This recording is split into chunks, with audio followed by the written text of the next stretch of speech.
O governo brasileiro pretende acelerar a aprovação pelo Congresso Nacional do acordo de parceria comercial que representantes políticos do Mercosul e da União Europeia assinaram no último dia 17. Nesta quinta-feira, por exemplo, houve uma reunião entre o presidente da Comissão de Relações Exteriores, o senador Nelsinho Trade, do PSD do Mato Grosso do Sul, e a embaixadora do Bloco Europeu no Brasil, Marianne Schellgraf. O senador afirmou que a decisão do Parlamento Europeu de encaminhar para avaliação do Tribunal de Justiça da União Europeia os termos do acordo firmado com o Mercosul no último fim de semana não vai impedir que o Congresso Nacional inicie a análise do texto. Enquanto isso, importantes setores da economia brasileira começam a se preparar. A implementação do Acordo de Livre Comércio Mercosul-União Europeia pode incrementar as exportações brasileiras em cerca de 7 bilhões de dólares, promovendo a diversificação das vendas internacionais. Entre os principais setores beneficiados estão os de máquinas e equipamentos de transporte, motores e geradores de energia elétrica, autopeças como motores de pistão e aeronaves beneficiados com redução imediata de tarifa. Também são apontadas oportunidades para produtos como couro e peles, pedras de cantaria, facas e lâminas, além de itens da indústria química. Existem algumas diferenças que conferem vantagem para o Brasil e outras vantagem para a Europa no nosso mercado. O que dá vantagem para o Brasil é fundamentalmente o nosso padrão de sustentabilidade, de emissões de gases de efeito estufa. Nós emitimos muito menos do que a indústria europeia em geral e, em particular, do que a indústria petroquímica europeia, porque a gente usa muita energia renovável no processo e também fez pesados investimentos no processo de produção de petroquímicos no Brasil para reduzir as emissões. Então, nós temos vantagens do ponto de vista ambiental, de sustentabilidade, em relação à química europeia. E o mercado europeu valoriza muito isso, tanto que tem exigências regulatórias muito altas. O acordo entre Mercosul e União Europeia prevê uma aproximação do ponto de vista regulatório num dos seus itens, só para citar um exemplo. A ideia de que as certificações de sustentabilidade produzidas dentro do Brasil ou do Mercosul possam ser válidas para acessar o mercado europeu. Isso implica uma redução de custo para nós, regulatório, e uma barreira regulatória a menos para a nossa oferta no mercado europeu. Tá? Então, o Brasil tem uma produção de químicos renováveis muito considerável. Por exemplo, eteno verde, polietileno verde, solventes verdes. Empresas europeias, inclusive, produzem no Brasil produtos sustentáveis. Mas tem algumas barreiras de custo regulatório na Europa que estão dificultando esse acesso. Aí, se a gente puder usar os nossos processos de certificação brasileiros e eles serem válidos para acessar o mercado europeu, essa é uma potencial oportunidade de melhoria do ponto de vista de exportações de petroquímicos para lá. Maior produtividade e novos negócios vão demandar ainda mais investimentos por aqui. No caso do Porto de São Sebastião, os próximos passos do acordo são acompanhados com atenção. Existem produtos, os dois sentidos são interessantes para o Porto, né? Claro que para efeito de balança comercial, o Brasil está interessado em produtos brasileiros sendo exportados. Mas para efeito de funcionamento do porto, movimentação de carga e aí sim também auferir receitas, produtos que também vão ser beneficiados no sentido da importação, também podem ser movimentados pelo Porto de São Sebastião. Então a gente ainda está mapeando, existe um tempo para se tornar efetivo, né, isso.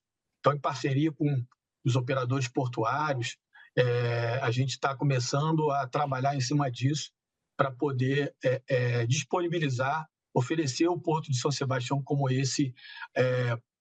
essa alternativa de movimentação de cargas oriundas desse acordo do Mercosul e União Europeia.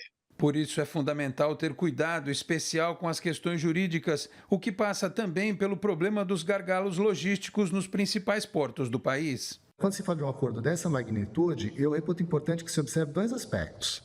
O primeiro deles é o aspecto técnico, os contratos. Então, verificar como esses contratos serão feitos, as cláusulas, as condições, os benefícios, as tarifas envolvidas, enfim, todos os elementos que vão construir um documento que vai oferecer uma segurança jurídica às partes envolvidas. Agora, pouco importa se nós tivermos essa segurança jurídica e um contrato bem redigido, se nós não tivermos eficaz um segundo aspecto, que é o da operacionalização desse contrato. No caso do Brasil, o comércio exterior é basicamente realizado pela via marítima. 95% do comércio exterior é através da via marítima. Então, o que precisamos é fortalecer nossos portos. Estamos em condições de atender um aumento na demanda dos portos? Tenho minhas dúvidas. Por quê? Primeiro, burocracia. Ainda temos muita burocracia nas alfândegas para liberação, para recebimento e retirada de cargas. Esse é um aspecto muito relevante. Outro aspecto que nós temos muito problemas são os gargalos logísticos nos portos nacionais. Aqui, quem vive em Santos sabe da dificuldade de entrar e sair da cidade. Basicamente, todos os contêineres que ingressam e saem do porto são pela via rodoviária. Então, assim, é um aspecto que precisa ser solucionado. Nós temos outros problemas com relação à dragagem, né? Porque quando tivermos um aumento no volume, possivelmente estarão sendo utilizados navios de maior porte. Nem todos os portos têm condição de receber esses navios de maior porte, e isso pode criar entrave.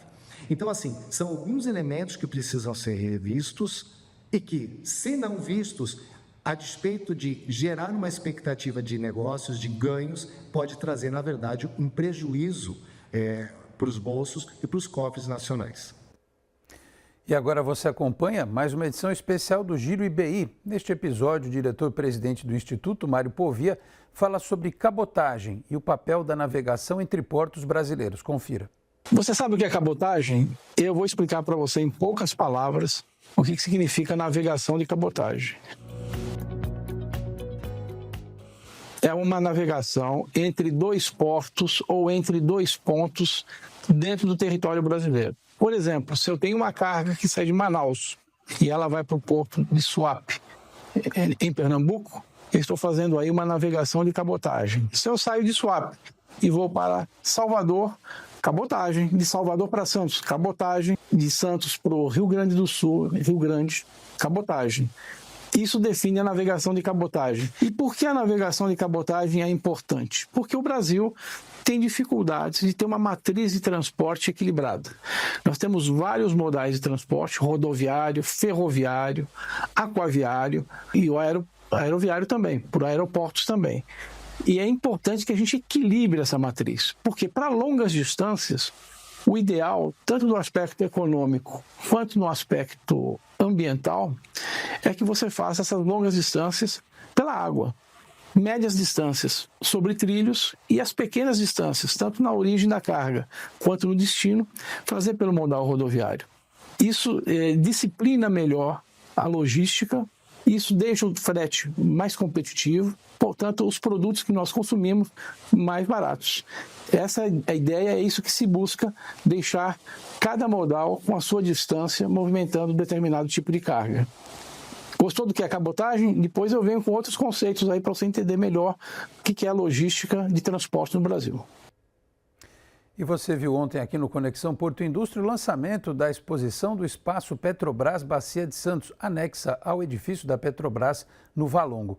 A inauguração será neste sábado, dia 24. A exposição ficará aberta todos os dias de janeiro, de segunda a sábado, das 9 da manhã às 4 da tarde, e aos domingos, das 9 da manhã ao meio-dia. A partir de 1º de fevereiro, o funcionamento será somente aos finais de semana. O endereço é Rua Marquês de Herval, número 90, no bairro do Valongo, no Centro Histórico de Santos. E o Conexão Porto Indústria de hoje fica por aqui. Nós voltamos na segunda-feira, às 7h30 da noite. Muito obrigado a todos pela audiência. Um bom fim de semana e até lá. Tchau, pessoal.